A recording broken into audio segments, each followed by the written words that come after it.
오늘 본문에는 모든 사람이 노래하고 바라는 평강이라는 단어가 있습니다. 우리 마이어라는 목사님은 기쁨은 평화가 춤추는 것이요 평화는 기쁨이 잠든 것이다 라고 의미 있는 말씀을 한 적이 있습니다.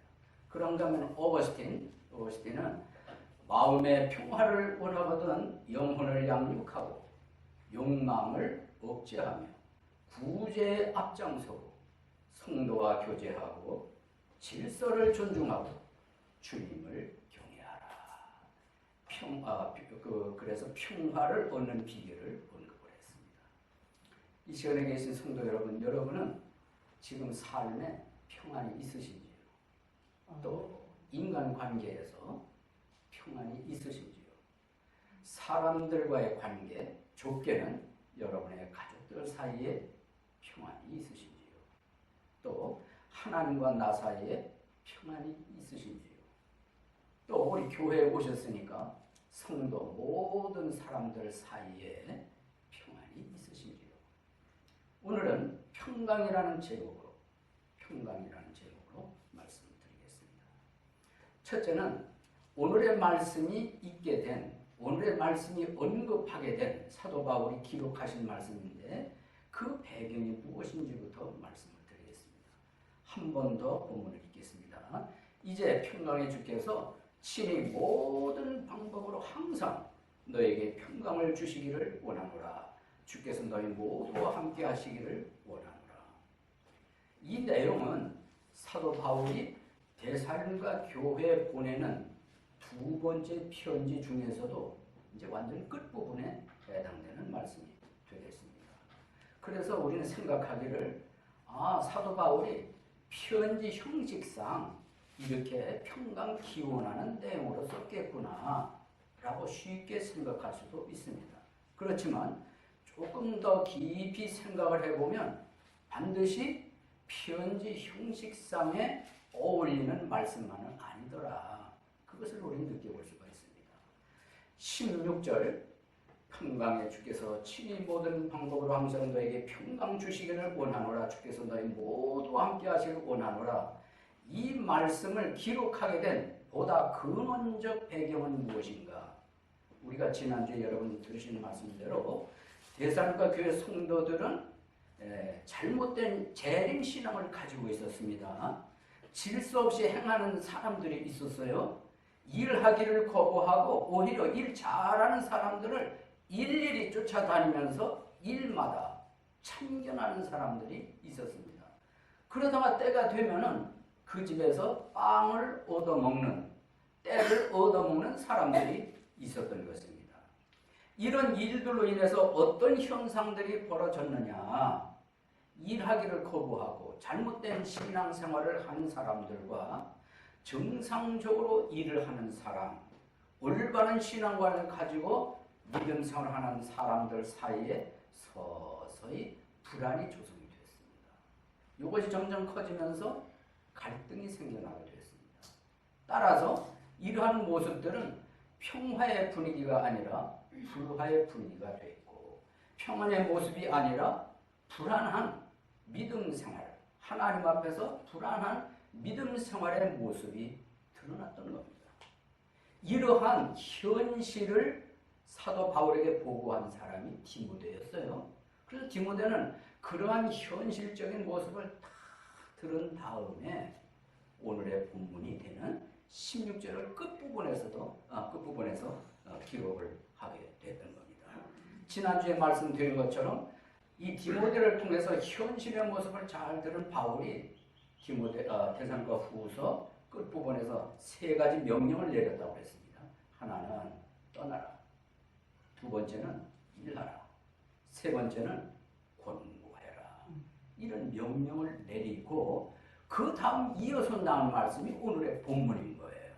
그렇다면 그 배경이 무엇이냐 할 때 사도 바울이 데살로니가 교회 성도들의 불화한 분위기, 불안한 믿음 생활의 모습을 적극적으로 하나님의 말씀에 가르치면서 자기 마음속에서 우러나오는 깊은 곳에서 우러나오는 애정이 있었던 거예요.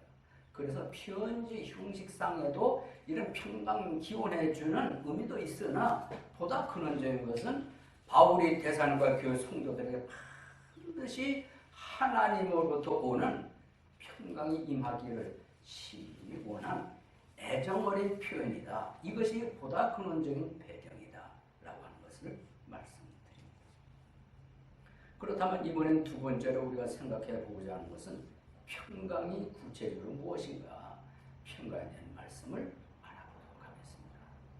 우리가 익히 알고 익히 듣고 자주 말하는 단어, 그것은 평강일 것입니다. 비슷한 말로는 평화, 평안, 화평, 이 다 비슷한 용어가 되어 있습니다.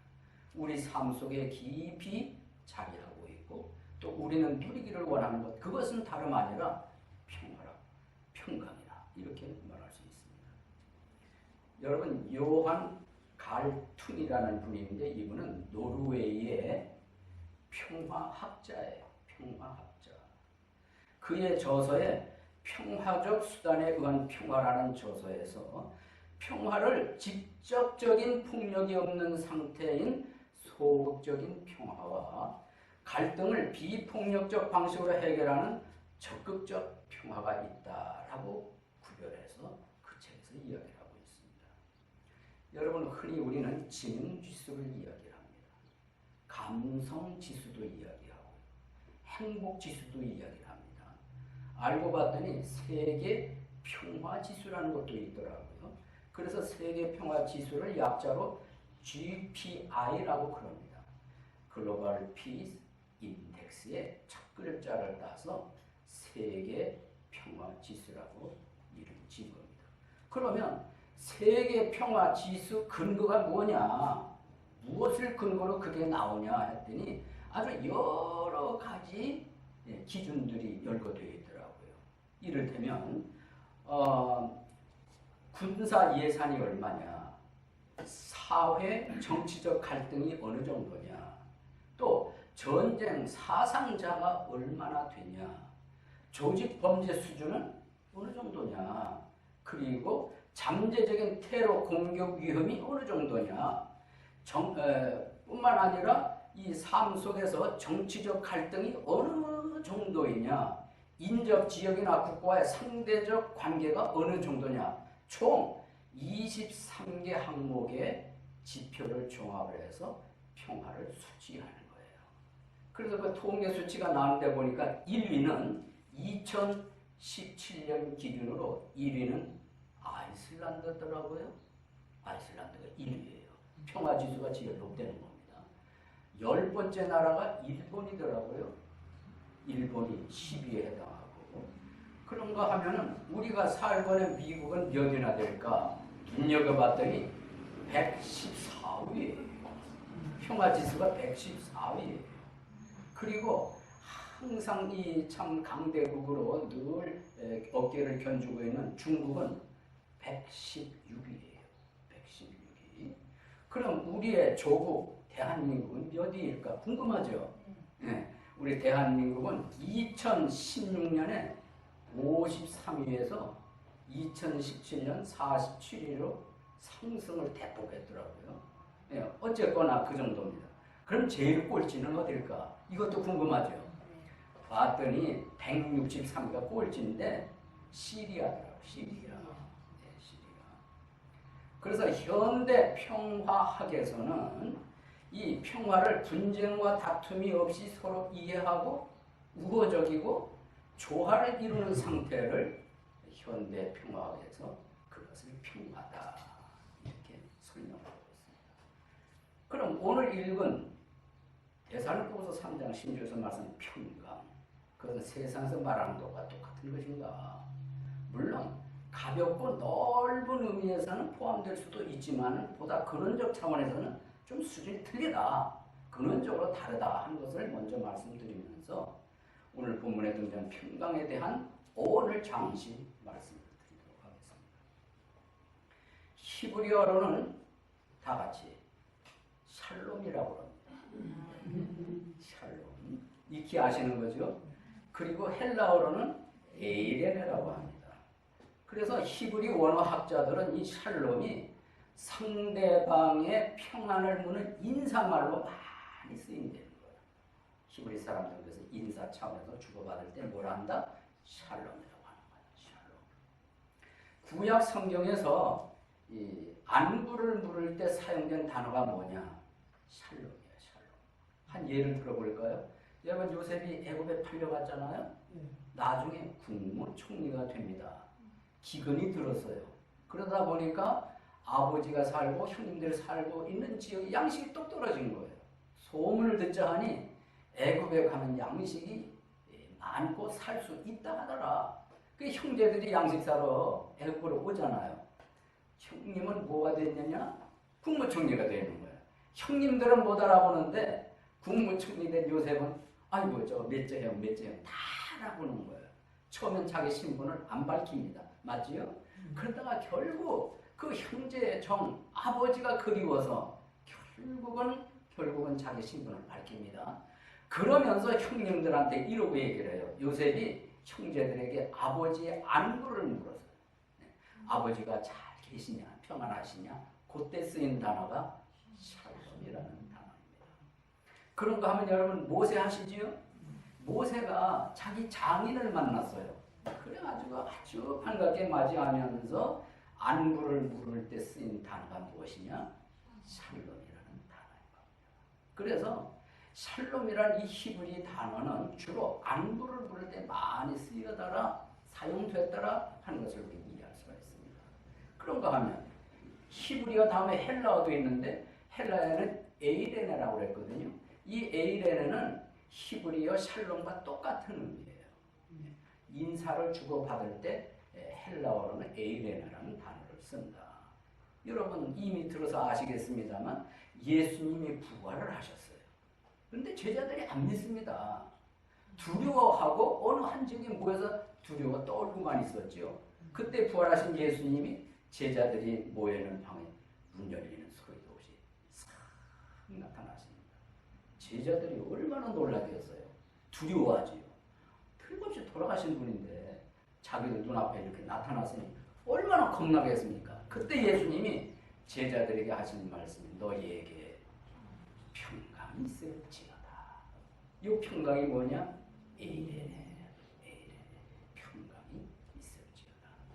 신약 성경에 예수님도 에이레는 단어 그게 이제 쓰였는가 하면은 서신서가 많은데 사도 바울이 많은 서신서를 쓸 때 오늘도 잠깐 말씀드렸습니다만 그 서신서 가운데 너희에게 은혜와 평강이 있기를 원하노라 할 때 그 평강이 뭐냐? 에이레네. 에이레는 단어인 것입니다. 예수 그리스도가 제자들에게 평강이 있으라 사도 바울과 베드로 많은 하나님의 그 사도들이 평강을 기원할 때 원어상에는 다 동일한 에이레네 단어를 썼다. 이렇게 우리는 이해할 수가 있습니다. 그러면 이 성경에 샬롬 그리고 에이레네의 의미가 인사를 할 때 안부를 물을 때 쓰였을 뿐만 아니라 이 단어가 쓰인 그 용도를 살펴보니까 굉장히 다양해요. 인사할 때만 쓰이는 단어가 아니더라 그런 얘기입니다. 이를테면 우리 마음의 내적인 혹은 외적인 평화를 의미할 때도 이 단어들이 쓰이더라 하는 겁니다. 그런가 하면 어떤 경우는 강같이 흐르는 정의를 말할 때 이때도 쓰인 단어가 샬롬 혹은 에이레네 단어가 쓰이더라는 겁니다. 어떤 경우에는 모든 인간 관계에 있어서 질서를 말할 때도 이 단어가 쓰였다 하는 것입니다. 그런가 하면 여러 사람이 모인 공동체 내에 일치를 이루고 좋은 조화를 이룰 때 그때도 쓰인 단어는 바로 샬롬 혹은 에이레라는 단어가 쓰였다는 것입니다. 그래서 이 원어, 히브리어, 헬라어 유명한 학자들은 이 샬롬이라는 것이 이게 이루어지기 위해서 연구를 하니까 놀라운 것들을 발견했다는 거죠. 이를테면 샬롬하기 위해서는 약속을 반드시 이행해야 하는 전제 조건이 있다는 걸 발견한 겁니다. 샬롬의 상태가 이루어지기 위해서 약속 이행하는 전제 조건이 반드시 있더라. 그게 뭔 소리냐? 이 샬롬이라는 단어는 명사형으로 어원적 의미는 무슨 뜻이 있는가 하면 온전함이라는 의미가 있다는 거예요. 어원적 의미로 샬롬에는 온전함이라는 의미가 있는데 이 샬롬의 동사형이라고 할 수 있는 단어가 실람. 실람이라는 단어가 있다는 건데 그 의미는 뭐냐? 값을 지불하다 또는 빚을 갚다라는 의미가 있다는 거예요. 자, 설명을 하면 이렇습니다. 우리가 마켓에 가요. 물건을 사러 갑니다. 뭐 퐁퐁을 사든지 과자를 사든지 물건을 사러 가잖아요. 그러면 그 물건을 살 때는 과정이 있어요. 가서 선택을 하고 그 다음에는 그걸 내 것으로 만들기 위해서는 무엇을 지불해야 됩니까? 값을 지불해야 되죠. 값을 지불하지 않고 그것을 가져오면 뭐가 되냐? 빚지는 거가 되는 거예요. 빚지는 거가 되는 거예요. 그러므로 우리가 전제 조건이 무엇이냐? 물건값을 지불하는 것인데 이 물건값을 지불하다는 의미가 무엇이라? 실람이에요. 이게 전제 조건이라는 겁니다. 반드시 실람이라는 값을 지불하는 것이 있어야 그 다음에 샬롬이 이루어진다. 온전함이 이루어진다. 뭔 얘기입니까? 물건이 내 것이 된다. 그런 뜻이 되는 거예요. 중간에 뭐가 있어야 된다고요? 전제 조건? 값을 지불하는, 갚는 실람이라는 전제 조건이 있어야 된다 하는 겁니다. 그러니까 약속 이행이 되는 건데 그 후에야 샬롬의 어원적 의미인 온전함이라는 것이 됨으로써 그때 가서 진짜 평화가 이루어진다. 그런 의미가 되는 것입니다.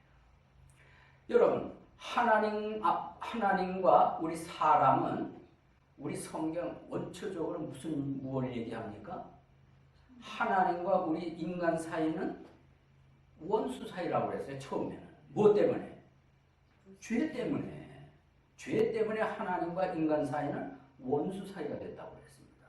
그러면 이 하나님과 우리 사이에 화평한 관계, 평화스러운 관계를 하려면 전제 조건이 있는 거예요. 그 전제 조건이 뭐냐? 곧 신람이라는 전제 조건이 이행이 돼야 되는데 빚을 갚아야 되는 거예요. 죄의 빚을. 이걸 처리를 해야 되는 거예요. 맞지요? 그런 다음에 뭐가 오냐? 하나님과 인간 사이는 샬롬이 온다. 온전한 관계가 된다. 이렇게 언어학자들이 설명을 하는 거예요. 그래서 여러분 생각해 봅시다. 누가 신람을 할 것인가? 누가 죄의 빚을 처리할 것인가? 누가 죄의 문제를 해결할 것인가? 인간은 못한다는 거예요. 우리 스스로는 못한다는 거예요. 그래서 오신 분이 하나님이시거든요. 그래서 오신 분의 이름이 예수 그리스도이시거든요. 그분이 마침내 십자가에 달려 돌아가셨는데 화평제물로, 화평헌물로 십자가에서 온갖 고난, 고통, 고초를 다 당하시고 돌아가셨습니다. 그게 뭐냐? 신람이라는 거예요. 죄의 빚을 다 갚았다는 거예요. 모든 죄에 관한 문제를 해결하셨다는 겁니다. 그렇게 했더니 뭐가 왔습니까? 인간과 하나님 사이에 샬롬, 화평이 왔다. 온전함이 왔다. 이게 성경이 우리에게 가르쳐주는 평강이라는 단어 속에 담긴 깊은 오묘한 내용의 말씀이라는 것입니다. 할렐루야. 여러분, 우리가 공동체를 이루면서 교회 생활, 믿음의 생활을 하고 있습니다. 그런데 원치 않지만 어떤 A라고 하는 형제의 말투 때문에 상처를 받는 거예요. 갈등이 일어나는 거예요. 그러면 이거를 아주 화평하고 온전한 상태로 하려면 뭐가 전제 조건이 있어야 됩니까? 신람이 있어야 돼요. 잘못하면 신랑 그러거든요. 그러니까 신람이 있어야 되는데 그게 구체적으로 뭐냐? 아, 내가 말을 잘못해서 참 모양 없이 말을 하는구나. 참 거칠게 말을 하는구나. 그래서 이 말 듣는 사람이 상처를 받는구나. 쉽게 실망하는구나. 이걸 깨닫고 거기서 끝나는 것이 아니라 신랑은 뭐냐? 형제, 내가 이렇게 거칠게 말하면 못된 뭐가 있는데 나 고치려고 노력하고 그리고 이런 말이 상처받았으니 용서하십시오. 미안합니다. 이게 뭐냐? 신랑이에요. 신랑. 다시 말하면 제거하는 거예요. 갖는 거예요. 이럴 때 뭐가 오냐? 신랑이 전제 조건이 됐을 때 그 다음에 샬롬이라는 인간관계가 형성이 된다. 그런 의미의 말씀인 겁니다. 그러니까 우리가 믿음의 생활 제대로 하려면 우리가 꼭 기억해야 될 것, 신랑이라는 거예요. 전제 조건, 약속이에요. 그러면은 그 누구와라도 어떤 관계가 되냐? 화평한 관계, 평강한 관계, 샬롬의 관계가 이루어진다는 것입니다. 저와 여러분에게 필요한 것 바로 이것이 이 땅 머물리는 동안 우리 모두에게 필요한 부분인 줄로 믿습니다. 그래서 샬롬 혹은 에일에는 그 사용 범위가 생각보다 넓다. 인사 범위뿐만 아니라 우리 관계적 측면에서도 꼭 필요한 부분이다. 하나님과 나 사이도 그러하고요. 우리가 구원받았지만 자칫 우리가 믿음 생활에서 게으름 피우다 보면 잘못 생각하다 보면 나쁜 짓 하잖아요. 하나님 기뻐하지 않는 짓을 한다는 말이에요. 그럼 하나님과의 그 평화스러운 근본적인 관계가 이게 흐트러지는 거예요. 기쁨이 없어지는 거죠. 이걸 해결하는 방법, 그것은 내 쪽에서 신랑이라는 행위를 가져야 되는 거예요. 믿습니까? 그럴 때 기쁨이 회복되고 평강의 관계가 회복된다. 그래서 하나님과의 관계를 잘 하면은 그런 사람은 인간 관계도 잘 할 수 있는 사람이에요. 하나님과의 평강의 관계, 화목의 관계가 잘 이루어지는 사람은 모든 폭넓은 인간 관계에서도 화목의 관계, 평강의 관계를 잘 할 수 있는 사람이라고 저는 믿습니다. 그게 예수님 닮은 사람이고 그게 하나님 닮아가는 사람이라고 믿는 것입니다.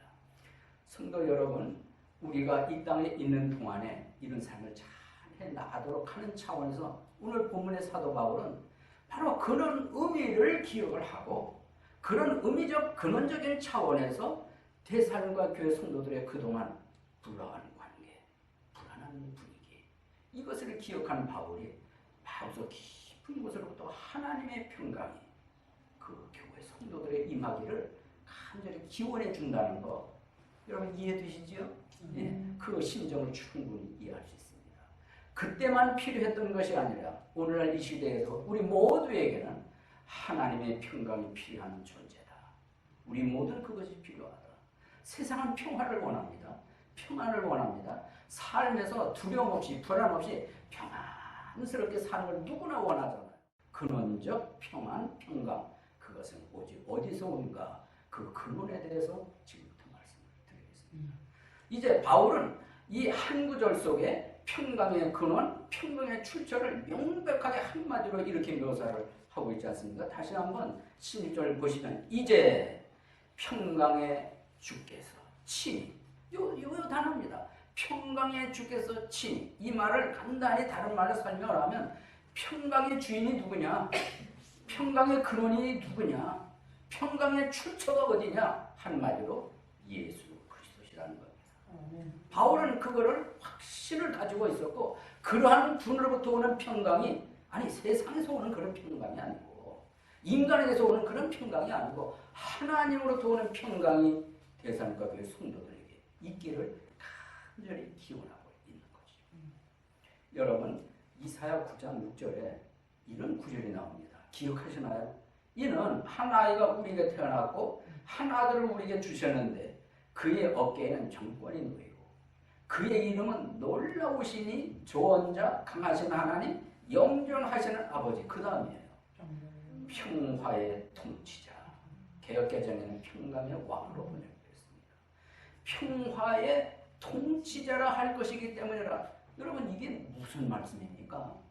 이사야라는 선지자가 예수님 오시기 약 700년 전에 이러이러한 예수님이 오실 것이다. 그러면서 그분의 특성 가운데 하나가 평화의 통치자라고 예언을 한 겁니다.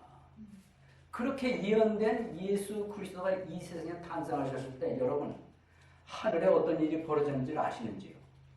천군 천사들이 찬양을 불렀습니다. 천군 천사들의 대합창이 울려 퍼졌던 겁니다.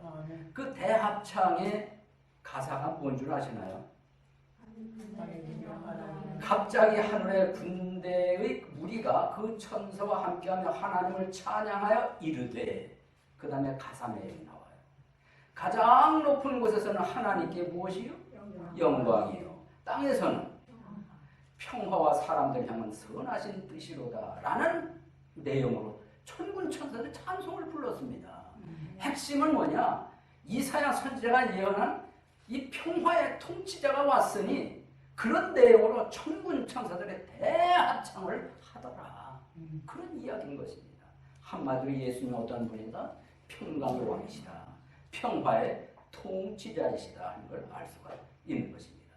그래서 그렇게 평강의 왕, 평화의 통치자 되신 예수님이 이 세상에 탄생하신 후, 그 후에 그분은 무엇을 말씀하셨으며 무엇을 가르치셨을까요? 평화를 말씀하시고 평강을 가르치셨습니다. 그 중에 하나가 오늘의 본문인 거예요. 그 중에 하나가 평강의 주, 출처는 하나님이시다. 예수 그리스도시다 하는 것을 말씀해 주셨습니다. 이 예수 그리스도는 앞에서 잠깐 설명해 드린 것처럼 마침내 십자가에 달려 돌아가시면서 화평 헌물, 희생물로 돌아가심으로 하나님과 인간 사이를 화평할 수 있는 근거를 다 마련해 놓으셨고, 그걸 믿는 사람이 구원받는 것이고, 그걸 믿는 사람이 거듭나는 것이고, 그걸 믿는 사람이 하나님의 자녀로 태어나는 것인 줄로 믿습니다. 에베소서 2장 14, 15절에 이런 말씀이 있습니다. 그분은 우리의 화평이신지라. 그분께서 둘을 하나로 만드사 우리 사이의 중간 불벽을 허무시고 원수 되게 하는 것, 즉 규례대로 수립된 명령된 율법을 자기 육체로 없애셨으니 이것은 이 둘을 자기 안에서 하나의 새 사람으로 만듦으로써 화평을 이루려 하시니라 그랬습니다. 요약을 하면 앞서 말씀드린 그대로입니다.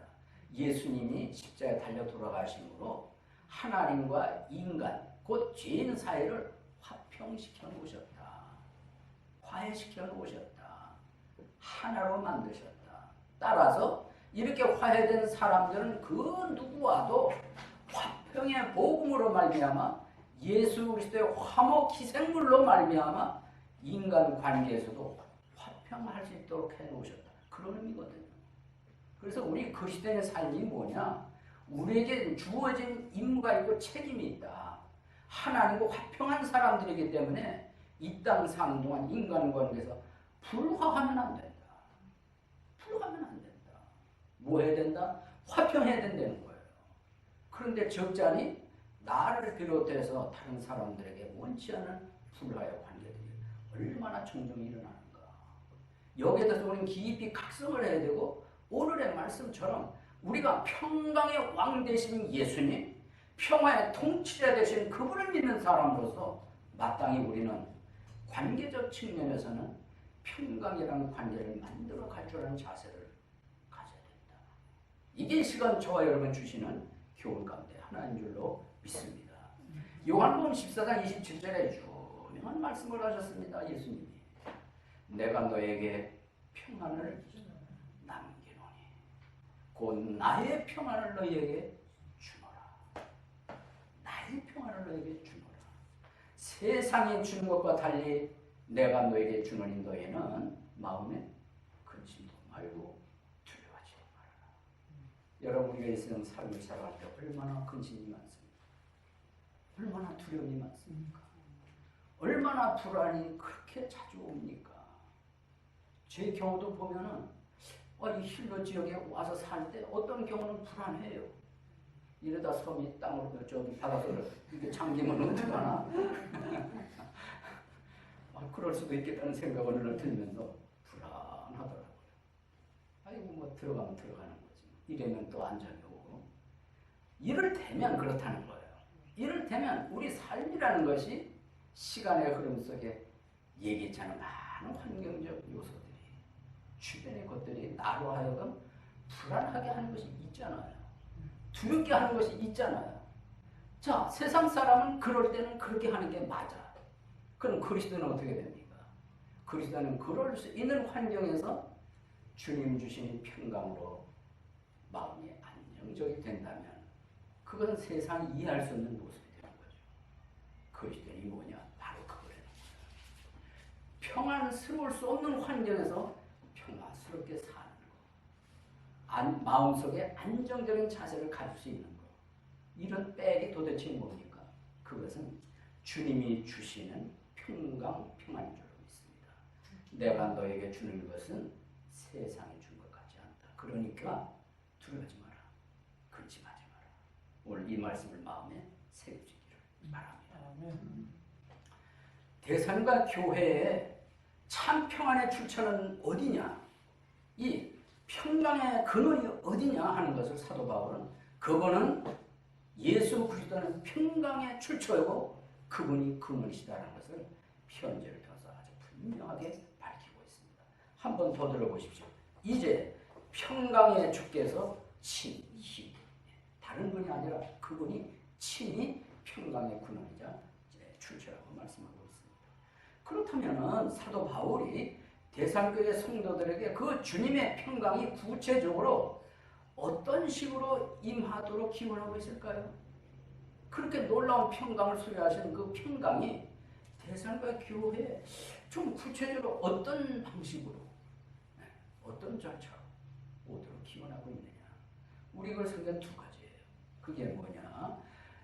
주께서 친히, 그 다음 보십시오. 모든 무엇이라고 나오나요? 모든 방법으로. 두 번째는 항상, 모든 방법으로, 그리고 항상 평강이 임하기를 기원하고 있는 것입니다. 모든 방법.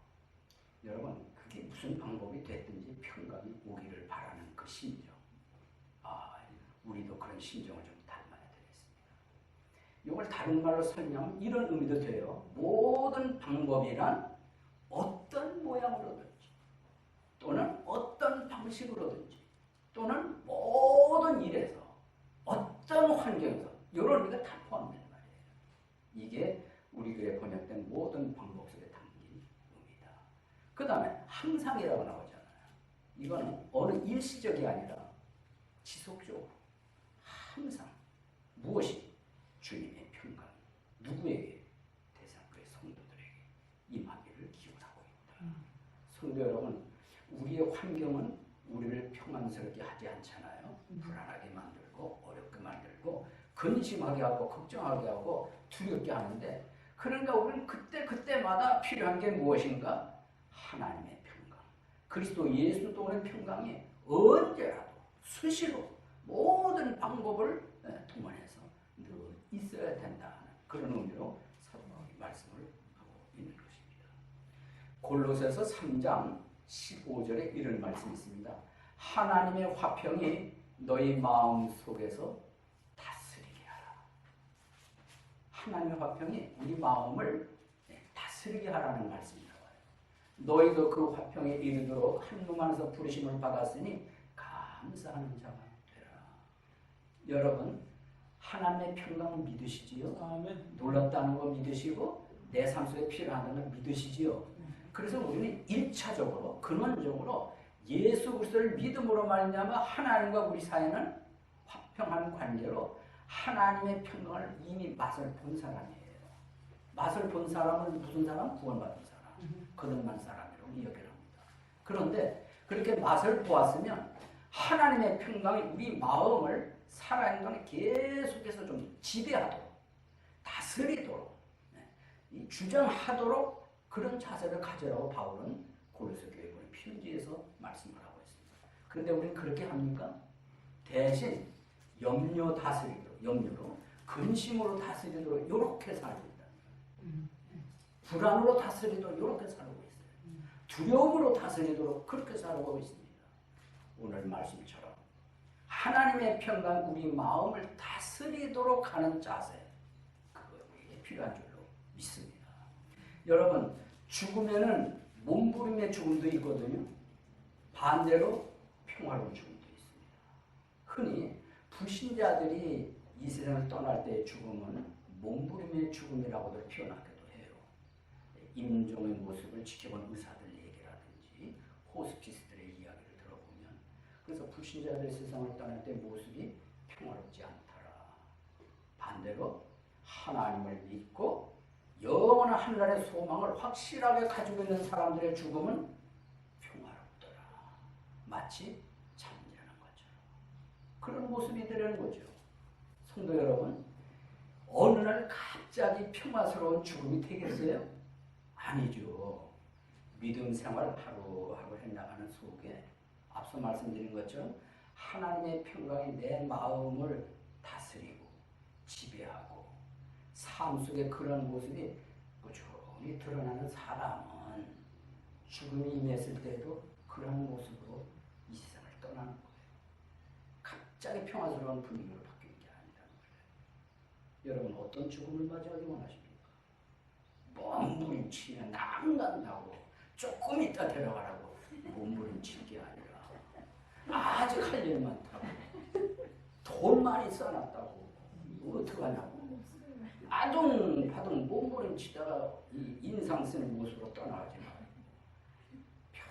평화스러운 모습으로 오라고 부르면 가야 될 거 아닙니까? 그게 언제 이루어진다? 믿음 생활 속에서 이루어집니다. 잠시 이제 장로님 이야기를 하겠습니다. 저희 장로님이 돌아가시기 전에 오랜 세월 정도 동안 큰 일기를 쓰셨어요. 아주 반복적으로 일장 보면 반복되는 게 뭐냐면 하나님 글씨도 옛날 분이니까 바로 나오는 대로 쓰셨더라고. 네. 하나님 아버지 이렇게 쓰시고 내용은 뭐냐면 제가 이 세상 떠날 때 너무 덥지도 않고 너무 춥지도 않은 좋은 계절에 세상 떠났으면 좋겠습니다. 바로 나오는 대로 쓰셨어요. 근데 왜 그런가 나중에 아는 것은 추울 때, 더울 때 하면 이 자식들이 고생한다고. 그러고 이 세상 떠날 때는 자는 듯이 꿈꾸는 듯이 이 세상 떠나게 도와주시고 이게 기도의 내용이에요. 그게 반복적으로 나옵니다. 그렇게 기도를 하신지 아주 평화스럽게 세상을 떠나셨고 좋은 계절, 그때가 9월이었나요? 9월에 좋은 계절의 세상을 떠나셨습니다. 여러분 죽음 준비가 필요해요. 웰빙도 필요하지만 웰다잉도 필요하다. 그러니까 죽을 준비가 안 되었으면 사실은 살 준비가 안 된 사람이에요. 그 죽을 준비 잘하는 사람이 어떤 사람이겠어요? 주님의 평강을 맛보고 평강이 마음을 다스리고 우리 주변 삶의 분위기 속에서 평강의 분위기를 형성하면서 살아가는 사람, 그런 사람은 죽음을 준비하는 사람을 저는 믿습니다. 그런 사람이 되죠. 그래서 사도 바울 오늘 본문에서 꼭 언급하는 것, 이제 평강의 주께서 친히 모든 방법으로 항상 너희에게 평강 주시기를 원하노라.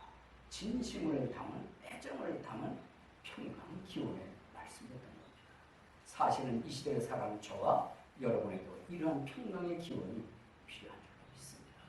주님 내게 세상 주는 평강이 아니라 하나님에게 있는 그 평강 누리며 살게 해 주옵소서. 그리고 주변에 이걸 나타내며 살게 하여 주옵소서. 이것이 저와 여러분이 필요한 줄로 믿습니다. 그렇다면 이제 중요한 질문이 생깁니다. 아니 그렇게 놀랍고 귀하고 꼭 필요한 하나님의 평강, 그것이 예수 믿고 구원받은 그리스도인에게 오는 그 비결이 도대체 뭘까? 그 누리는 비결이 도대체 뭘까? 궁금하죠? 그 비결을 성경에 이야기했습니다. 그리스도인이 살아가는 동안 하나님의 평강을 누리는 비결 몇 가지만 말씀드리겠습니다. 그 중에 하나가 화해하는 거라고 그랬어요. 화해. 인간관계에서 화해할 때 하나님의 평강이 임한다. 누린다라고 말씀하고 있습니다. 마태복음 5장 24절에 내 예물을 거기에 제단 앞에 두고 내 길로 가서 맨 먼저 내 형제와 화해하고 그 뒤에 와서 내 예물을 드리라. 이럴 때 뭐가 임하냐? 예배가 하나님께도 상달이 되지만은 그 사람 마음속에 하나님의 평강이 자리 잡는다. 라고 말씀하고 있거든요. 우리는 그렇게 하고 있는지. 이게 비결이에요. 두 번째, 우리가 살다 보면 염려, 근심, 걱정 많은 파도가 몰려옵니다. 쉼없이. 마치 파도처럼. 그럴 때는 두려워하고 염려하고 그리스도의 평강을 누리지를 못하잖아요. 이때 평강을 누릴 수 있는 비결을 성경은 제시합니다. 그게 염려하지 않고 기도하라는 것이에요. 염려하지 않고 뭐하라? 기도하라. 빌립보서 4장 6절로 7절에 나와 있습니다. 들어보십시오.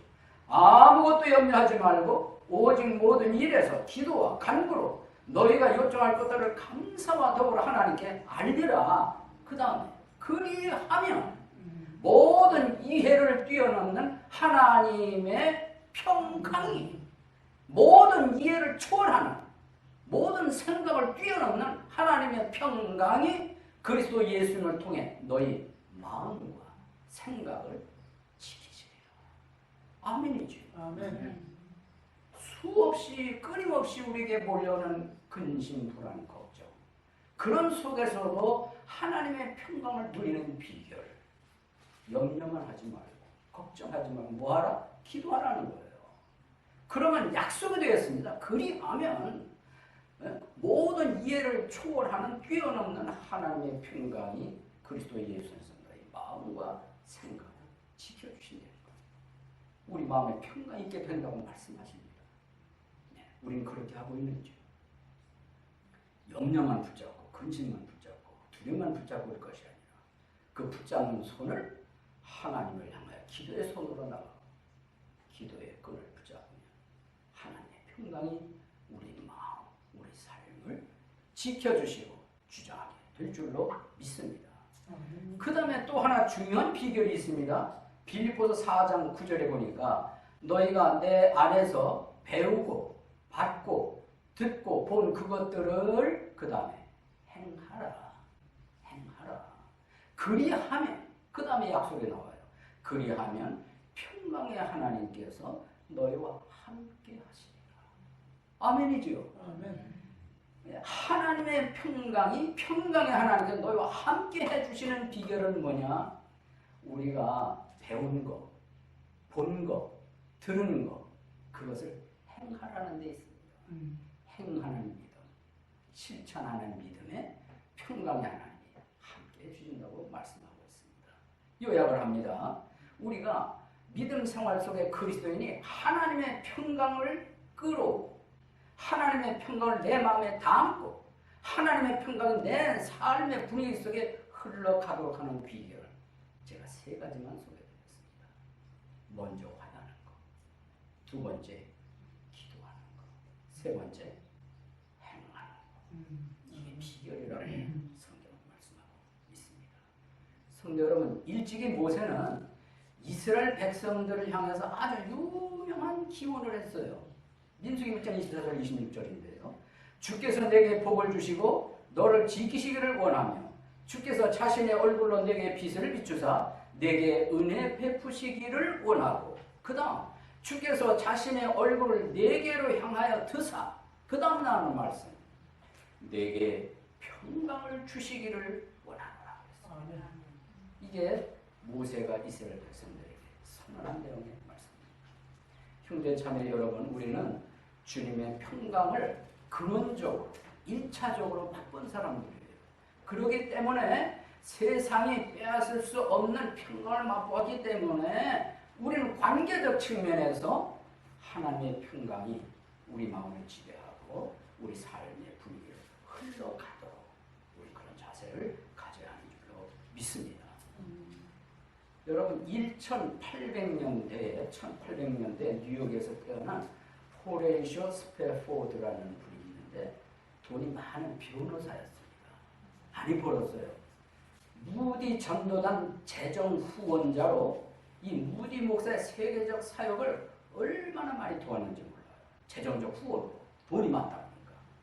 또 지역교회에서는 열심을 다하면서 교회를 섬기고 하나님의 믿음 생활을 충성스럽게 잘하고 있던 이 스패포드 변호사가 많은 재산을 이제 돈을 벌어들여서 쌓았는데 시카고 미시간 호반에다가 별장 짓는데 많은 액수를 투자를 해서 별장을 지었습니다.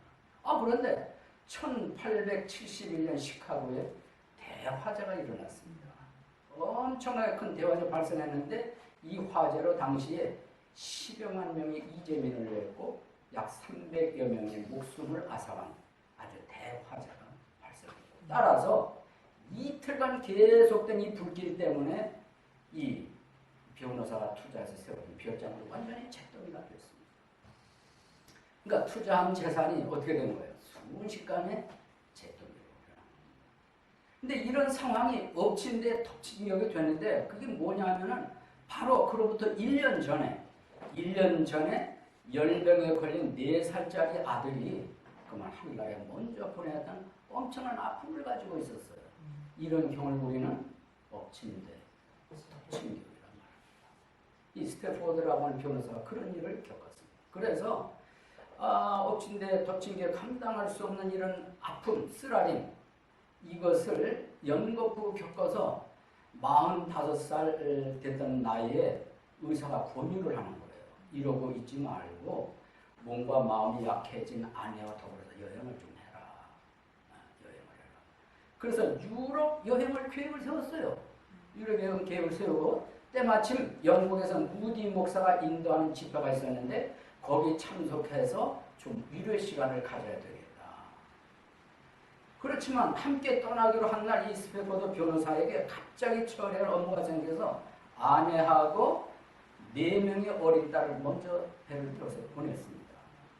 유럽행 여객선에 승선시켜 했는데 이때 여객선 이름이 빌드 아브르라고 하는 1873년 11월 15일 날 정확히 313명의 그 여행객들을 태우고서 뉴욕항을 떠나서 파리로 가고 있었습니다.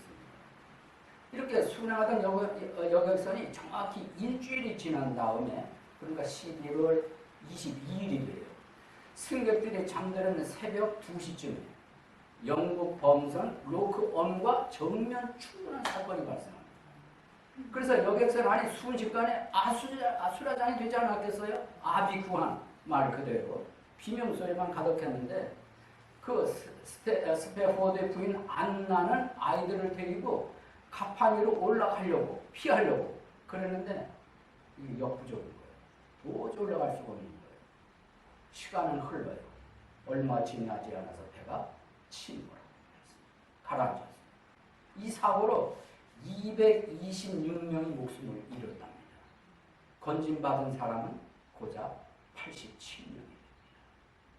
의식을 잃고 쓰러진 안나는 어느 선원에 발견돼가지고 구조를 됐는데 11살, 9살, 5살, 2살 난 딸들 4명은 그대로 물속에 잠겨있는 거예요.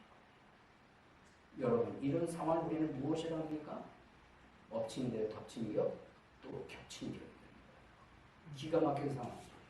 뉴스를 통해 사고 수습을 듣고 애터미 기다리던 이 변호사가 12월 2일 날 아내로부터 온 전보 한 장을 받습니다. 거기엔 딱 2마디. 혼자 살아남았어. 나머지는 어떻게 됐다는 거예요? 4명의 딸들은 죽었다. 그래서 한순간에 사랑의 자녀들 잃어버린 이 밀려오는 엄청난 슬픔의 이 감정을 추스릴 수가 없는 거예요. 이 변호사가. 그러고 있는데 아내가 있는 영국으로 가면서 또 배를 탑니다. 배를 타고 가다가 대서양 한강도를 지날 때 선장 설명을 해주는 거예요. 여기가 사고가 난 지점이에요. 그래서 배에서 바다 속을 들여다볼 때 온 몸이 부들부들 떨리고 어떻게 추스릴 수 없는 감정이 그야말로 파도처럼 몰려오는 거예요. 여러분 짐작이 되시죠? 그 위치가 상상이 되시죠?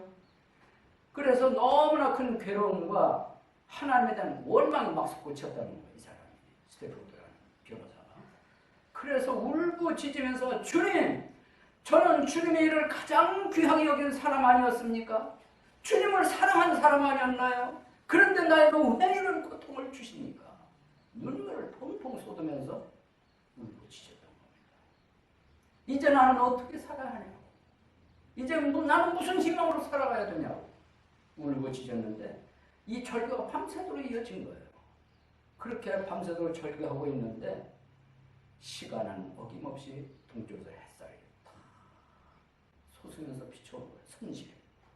그때 갑자기 성경 구절이 하나 떠오른 거예요. 열왕기하 4장 26절입니다. 거기에 이런 내용이 있어요. 원하건대 이제 달려가서 그녀를 맞이하며 그녀에게 말하기를 너는 잘 있느냐? 내 남편은 잘 있느냐? 내 아이는 잘 있느냐 하라 하였더니 그녀가 대답하되 잘 있나이다. 이런 구절이 이 변호사 머리에 갑작스럽게 문득 떠오른 거예요. 그래서 그 구절을 찾아서 읽고 또 읽고 읽고 또 읽으면서 그의 머릿속에 자꾸 맴도는 단어. 그래서 이게 영어 성경에는 너는 잘 읽느냐? 이게 영어 성경 뭐라고 되어 있나요? Is it well? Is it well? 이런 단어인 거예요. 그러니까 계속 우리는 잘 읽느냐고 번역을 했지만 따지고 보면 오늘 제가 말씀드린 핵심의 단어 평강이라는 단어거든요.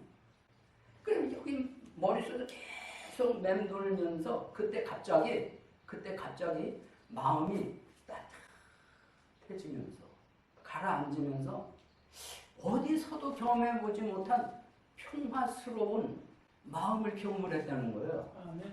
이건 뭐로 설명할 수 있냐? 평강의 하나님이 찾아오신 것이고 평강의 예수께서 그 마음을 어루만졌다.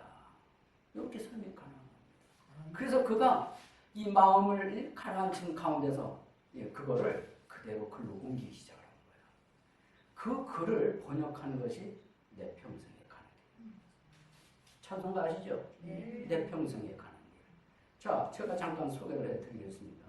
그 가사 내용은 이거예요. 내 평생에 가는 길 순탄하여 늘 잔잔한 강 같든지 큰 풍파로 무섭고 어렵든지 나의 영혼은 늘 거기서 그런 것을 겪었던 이 스탠포드라는 분이 하나님의 평강을 경험하면서 이렇게 시를 썼던 거예요.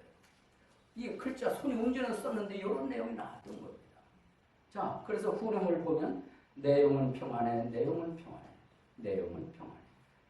이분은 상상을 초월하는 아픔, 고통, 처절함 그것을 경험하면서 그 순간 하나님의 평강이 찾아 들어오면서 그 고통의 분위기를 헤쳐나갈 수가 있었는데 1880년 4살 난 아들 호레시오를 또 폐렴으로 잃는 아픔을 겪어요. 그 4명의 딸 잃은 다음에 또 아들을 얻었는데 또 아들을 또 잃습니다. 이렇게 참 어려울 수가 있을까? 기가 막힌 거죠. 그럼에도 하나님을 향한 신앙 끊지 않고 하나님의 평강을 위로 삼으면서 하루를 보내다가 드디어 그가 삶의 방향을 완전히 바꾸어서 1881년과 이때에 예루살렘 성지로 이사를 가요. 이 사람이 거기 가서 뭘 하는가? 미국인 거유지를 만들어가지고 그곳에서 고아, 가난한 사람들을 모아서 공동체 생활을 하면서 사랑 실천하는데 온 생애를 보냈더라. 실험합니다. 이런 분위기와 배경에서 나온 내 평생.